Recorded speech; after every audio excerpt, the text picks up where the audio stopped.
Let's Mike News at 5.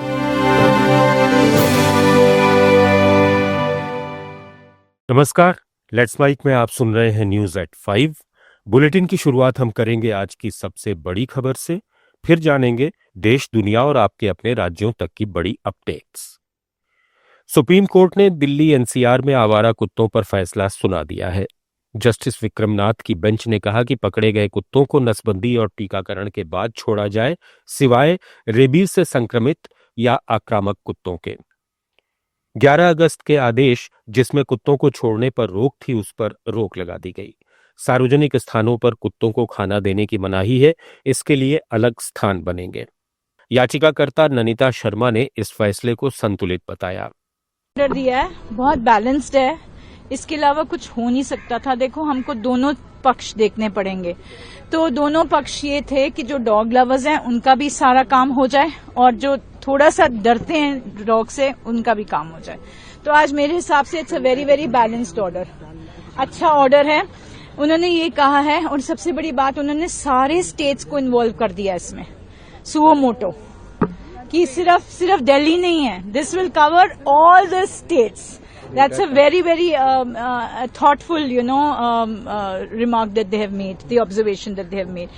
Then एक modification उन्होंने किया है कि all the matters which are pending in all different courts in different states will all be brought to the Honorable Supreme Court. पशु अधिकार कार्यकर्ता और भाजपा नेता मेनका गांधी ने कहा कि वे इस फैसले से बहुत खुश हैं। मैं बहुत ही खुश हूं इस फैसले के साथ। काटने का केवल एक ही वजह है, और वो है कि जब कुत्ता उठा करके कहीं और फेंका जाता है, वो कुत्ता दर्द में है, घबराया हुआ है, उसको ये नहीं मालूम कि कहाँ है वो काटेगा। तो अगर ये पूरे केस का जड़ यही है कि लोग शिकायत कर रहे थे कि कुत्ते काट रहे हैं, तो मैं सहमत हूं कि वो काट रहे थे, और मैं ये भी कह रही हूं कि वजह ये है। तो अगर फैसला ये हुआ कि उनको अपनी जगह में वापस डाला जाए एज पर द रूल्स, तो ये तो बहुत ही साइंटिफिक फैसला हुआ है और मैं बहुत खुश हूं इस पर। प्रधानमंत्री नरेंद्र मोदी ने गया जी से बिहार के लिए 13,000 करोड़ रुपए की परियोजनाओं का शुभारंभ किया।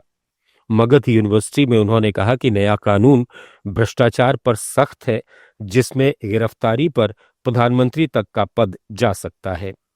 राजद और कांग्रेस पर निशाना साधते हुए उन्होंने कहा कि पहले बिहार में शिक्षा रोजगार की कमी से पलायन बढ़ा। पीएम ने एक कांग्रेसी मुख्यमंत्री के बिहारियों को घुसने नहीं देने वाले बयान की निंदा की। पीएम ने जिन परियोजनाओं का शुभारंभ किया, ये बिहार में बुनियादी ढांचे और रोजगार को बढ़ावा देंगी। साथियों, बिहार के लोगों को आरजेडी और उनके साथी सिर्फ अपना वोट बैंक मानते हैं। उन्हें गरीब के सुख दुख, गरीब के मान सम्मान से कोई मतलब नहीं है। आपको याद होगा, कांग्रेस के एक मुख्यमंत्री ने मंच से कह दिया था कि अपने राज्य में बिहार के लोगों को घुसने नहीं देंगे। बिहार के लोगों से कांग्रेस की इतनी नफरत, बिहार के लोगों के प्रति इतनी घृणा, और कोई भूल नहीं सकता। आप याद करिए, लालटेन राज में यहां कैसी दुर्दशा थी। लालटेन राज में एक क्षेत्र लाल आतंक से जकड़ा हुआ था। माओवादियों की वजह से शाम के बाद कहीं आना जाना मुश्किल था। गया जी जैसे शहर लालटेन राज में अंधेरे में डूबे रहते थे। हजारों गांव ऐसे थे जहां बिजली के खंभे तक नहीं पहुंचे थे। लालटेन वालों ने पूरे बिहार के भविष्य को अंधेरे में धकेल दिया था। न शिक्षा थी, न रोजगार था। बिहार की कितनी पीढ़ियों को इन लोगों ने बिहार से पलायन के लिए मजबूर कर दिया था। सुप्रीम कोर्ट में बिहार की स्पेशल इंटेंसिव रिवीजन पर सुनवाई हुई। जस्टिस सूर्यकांत ने कहा कि 12 में से केवल 3 पार्टियां कोर्ट पहुंची।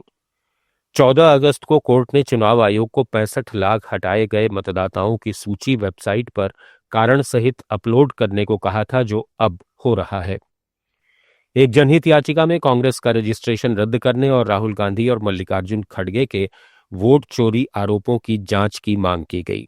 उनके बयानों पर रोक और कांग्रेस का रजिस्ट्रेशन रद्द करने की भी गुहार लगाई गई है। रक्षा मंत्री राजनाथ सिंह ने नई दिल्ली में संयुक्त राष्ट्र की महिला सैन्य अधिकारियों से मुलाकात की।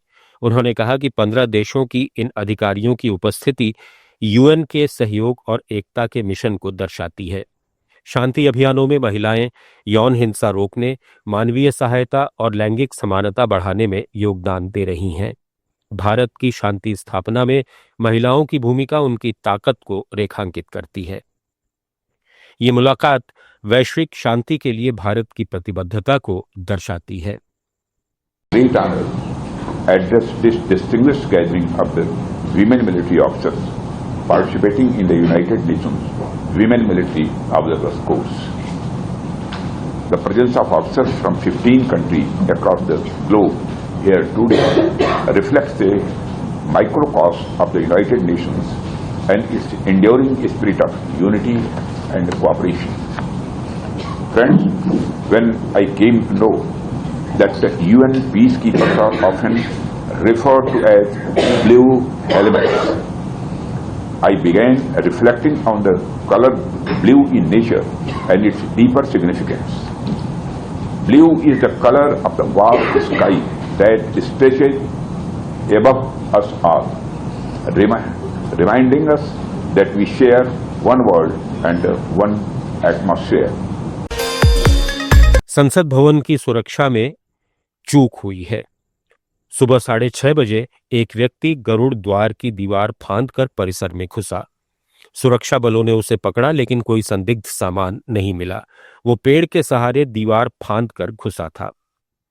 आईबी और दिल्ली पुलिस मामले की जांच कर रही हैं। व्यक्ति की पहचान और मकसद फिलहाल अस्पष्ट है। ईडी ने कर्नाटक के कांग्रेस विधायक केसी वीरेंद्र पप्पी और उनसे जुड़े लोगों के परिसरों पर छापेमारी की। चित्रदुर्ग से विधायक पप्पी से जुड़े इस मामले में ऑनलाइन गेमिंग और सट्टेबाजी से मनी लॉन्ड्रिंग की जांच की जा रही है। पीएमएलए के तहत कई ठिकानों पर तलाशी ली गई। इस कार्रवाई में अवैध लेन देन और सट्टेबाजी नेटवर्क को भी खंगाला जा रहा है। प्रसिद्ध पंजाबी अभिनेता जसविंदर भल्ला का मोहाली में निधन हो गया। 65 वर्षीय भल्ला को बीमारी के कारण अस्पताल में भर्ती किया गया था। उनका अंतिम संस्कार शनिवार को होगा। कैरी ऑन जट्टा और माहौल ठीक है जैसी फिल्मों के लिए मशहूर भल्ला के निधन पर मुख्यमंत्री भगवंत मान ने शोक जताया है। उनकी हास्य शैली से पंजाबी सिनेमा को काफी लोकप्रियता मिली। कोलंबिया में 2 हमलों में 18 लोग मारे गए हैं। कैली शहर में एयरबेस के पास ट्रक विस्फोट में 6 की मौत हुई और 71 घायल हो गए। इससे पहले पुलिस हेलीकॉप्टर पर ड्रोन हमले में 12 अधिकारी मारे गए। राष्ट्रपति गुस्तावो पेत्रो ने revolutionary armed forces of Colombia के असंतुष्ट गुटों को इसके लिए जिम्मेदार ठहराया। एफएआरसी 1964 में स्थापित मार्क्सवादी गुरिल्ला संगठन है जो 2016 में शांति समझौते के बाद भंग हो गया था, लेकिन इसके कुछ गुट ड्रग्स तस्करी में सक्रिय हैं। साउथ अमेरिका के समुद्र तट पर 7.5 तीव्रता का भूकंप आया। यूनाइटेड स्टेट्स जियोलॉजिकल सर्वे के अनुसार इसका केंद्र ड्रेक पैसेज में 11 किलोमीटर गहराई में था, जो अटलांटिक और प्रशांत महासागर को जोड़ता है। यूएसजीएस भूकंप और भूवैज्ञानिक घटनाओं की निगरानी करती है। कोई नुकसान नहीं देखते हुए सुनामी चेतावनी हटा ली गई है।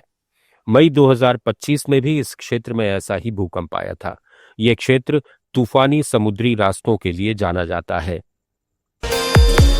भारत पर अमेरिकी टैरिफ का चीन ने विरोध किया है। नई दिल्ली में थिंक टैंक कार्यक्रम में चीनी राजदूत शू फेइंगहोंग ने कहा कि अमेरिका ने भारत पर 50% टैरिफ लगाया और इसे बढ़ाने की धमकी दी। चीन इसका विरोध करता है और भारत के साथ बहुपक्षीय व्यापार की रक्षा करेगा। उन्होंने भारत चीन दोस्ती को वैश्विक स्थिरता के लिए जरूरी बताया। ये बयान दोनों देशों के बीच सहयोग की संभावनाओं को रेखांकित करता है। थाईलैंड की अदालत ने पूर्व प्रधानमंत्री थाकसिन शिनावात्रा के खिलाफ शाही अपमान का मामला खारिज कर दिया है। 2015 के साक्षात्कार में उन्होंने प्रिवी काउंसिल पर 2014 के तख्तापलट में मदद का आरोप लगाया था। लेसे मैजेस्टे कानून की आलोचना दुरुपयोग के लिए होती है। थाकसिन की बेटी पेंतोगटार्न भी अदालती कार्रवाई का सामना कर रही हैं, जिससे थाईलैंड की राजनीति में तनाव बढ़ा है। चीनी विदेश मंत्री वांग यी ने इस्लामाबाद में कहा कि भारत चीन साझेदारी किसी तीसरे देश के खिलाफ नहीं है। अमेरिकी टैरिफ से भारत रूस दोस्ती मजबूत हुई और चीन के साथ तनाव कम हुआ। वांग यी हाल ही नई दिल्ली में प्रधानमंत्री नरेंद्र मोदी से मिले थे। ये बयान भारत चीन संबंधों में सुधार की दिशा में कदम माना जा रहा है। न्यूज़ एट 5 में फिलहाल इतना ही। जुड़े रहिए लेट्स माइक के साथ। आप सुन रहे थे let's make more than radio. Follow कीजिए हमें हमारे सोशल मीडिया प्लेटफॉर्म्स पर। It's time for news. It's time for more than radio. Presenting the first radio news app, Let's Mic. Let's Mic, a news-based app on your phone where you get to watch and listen news, talk shows, interviews, radio show podcasts. On Let's Mic, you get all relevant information of TV, print, radio, podcast, and digital. Let's Mic talks about every segment of life.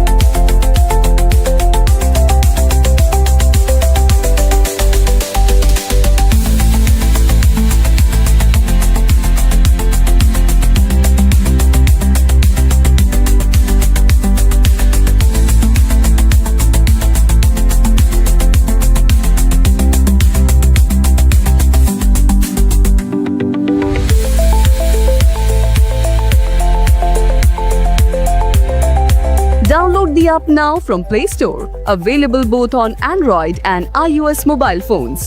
Follow us on YouTube, Instagram, Twitter, LinkedIn, Facebook, Telegram, WhatsApp, Snapchat. Let's talk, let's connect, and let's mic.